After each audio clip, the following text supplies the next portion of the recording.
name is Tabitha Jones, and this is my interpersonal communication plan for class HSCO 508, Studies in Interpersonal Communication.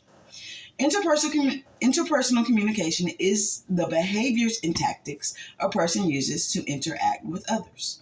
This includes words, tone, and body language.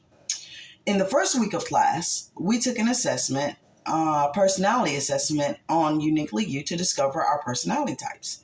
This assessment was based on the DISC model developed by Mel's Carbonell.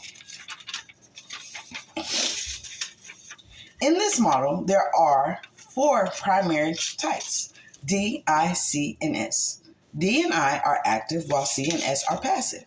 D is active, task-oriented, I, active, people-oriented, C, passive, task-oriented, and S is passive, people-oriented. An individual can have any of these types or a combination. The illustrations in the two graphs represent what we think and what we think others think of us. For example, in graph 1, or how I think others see me, I am an S type. In graph 2, or how I see myself, I am an SC type. This means that I scored higher in both passive categories. My main motivations are security and quality. According to the profile, I am people-oriented. However, I prefer one-on-one interactions. I work better behind the scenes and prefer to stay out of the spotlight. I am easy to talk to because I am not pushy or aggressive. A large portion of this depiction comes from the CS profile in the second graph. However, my lack of aggression coincides with the S profile of how I would like to be seen as submissive and sensitive.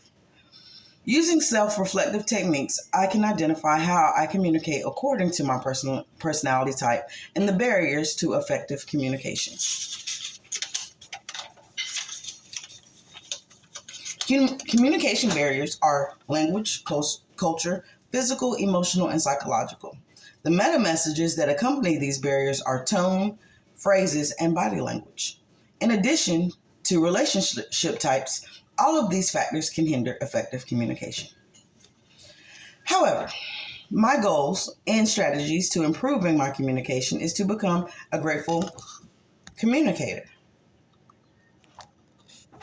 I plan to be intentional in my communication and relationships. In order to be successful in this endeavor, I will implement many of the strategies listed in James Peterson's Why Can't We Listen Better? Communicating and Connecting in Relationships.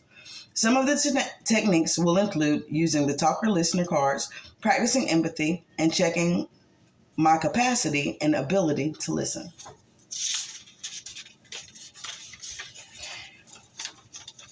In conclusion, I have learned that communication is a skill that can be practiced daily. The art of taking time to see our similarities and understanding our differences will allow each individual to improve the world one conversation at a time. Thank you.